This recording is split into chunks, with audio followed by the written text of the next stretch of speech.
Hey everybody, Dustin Dopirak here back at Neyland Stadium, Grant Ramey. So I guess we're supposed to keep this positive, right? Keep it positive. That's the thing. Negative questions, please. It's not okay.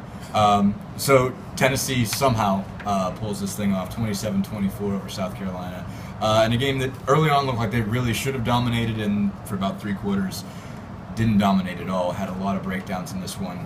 Very lucky to survive with Malik Foreman knocking the ball out of South Carolina tight end Jarrell Adams' hands. Jalen Reeves-Maven falls on it.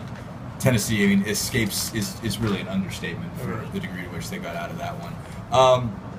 What did this game tell you, more or less? I mean, I think we've kind of come into end of October, November, presuming that this team is going to win out and finish 8-4. They didn't necessarily look like that's going to be easy this time. Yeah, I think this game kind of further established that identity that this team can't really handle prosperity in terms of getting up a couple touchdowns and just relaxing, like Josh Dobbs said. I mean, this team had 142 yards, 14 points after the first 14 plays, and in the night with clinging to a 27-24 win. So I mean, that's a big problem. Whether it's execution, whether it's play calling, whatever it is, it has to get fixed because it's happened too many times now. I mean, that's Arkansas, Oklahoma, Florida, South Carolina that all have been double-digit leads where the other teams come back and either tied the game or won or whatever. So that's something that, for whatever reason, it's happening and it has to get fixed if this team's going to be, as good as it really wants to be. I was surprised. Josh Dobbs very rarely says anything that's sort of self-critical of Tennessee in general.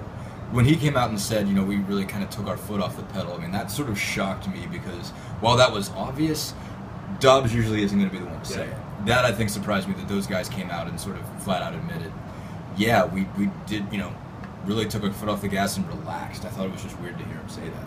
Yeah, but I mean, true.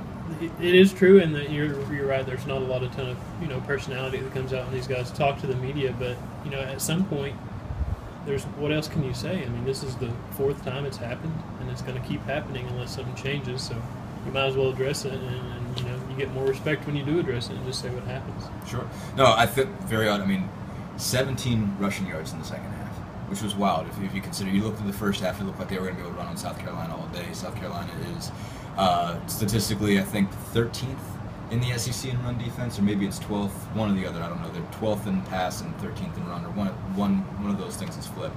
But first couple drives, ran all over them, mixing the ball up, giving the ball to Jalen Hurd, Alvin Kamara, getting a lot of production there, and that just kind of stopped flat out. Now, part of that is had some offensive line injuries. Dylan Wiseman went down, but had some real issues there.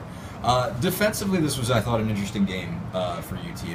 They had stretches. Owen Williams played really well. Malik Foreman, I thought, did a really good job on Pharaoh Cooper, and a game that, a situation that really should have been a good matchup for South Carolina to take advantage of. They really didn't very often. He only had 4 catches in this game after having 11 for 233.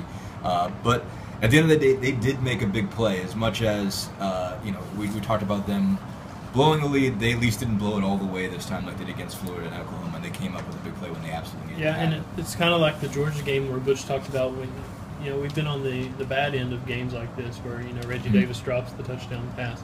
Well, this is South Carolina's probably going to be in field goal range if that tight end comes down and definitely in field goal range. It's the 18 and gets on the gets on the ground. How much time's left? 32 seconds. Something like, okay, kick the field goal and go to overtime. Yeah, and then see what happens. So they had a couple more plays to go to the end zone. Yeah, maybe it's to the point where Tennessee's getting the ball, bouncing their way a couple times, but really it shouldn't be in this position. No, not at all. It shouldn't have been that close.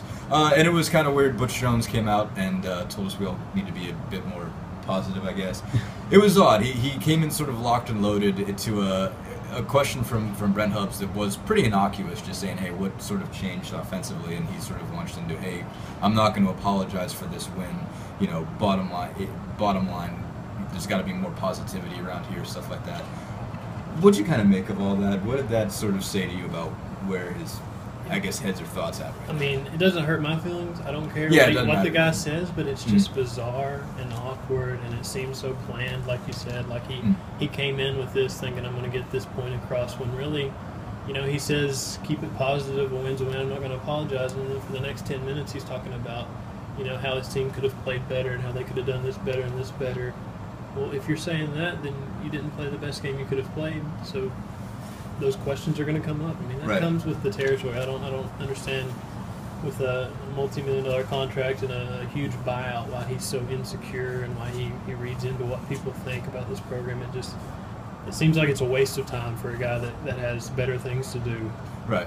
It was kind of surprising, and again, like, it doesn't, hey, we're told all the time you guys should be more positive. Everybody says that to media, but it was just sort of odd to see him in that case. I mean, I think everybody's going to write the same thing from this game, more or less, that it was a game that shouldn't have been as close as it was, but they did at the end of the day win the game, and they're still 5-4 now, 1 win away from bowl eligibility. But just kind of a sort of strange exchange there. But regardless, for everything that went wrong, Tennessee gets a win. So thanks everybody.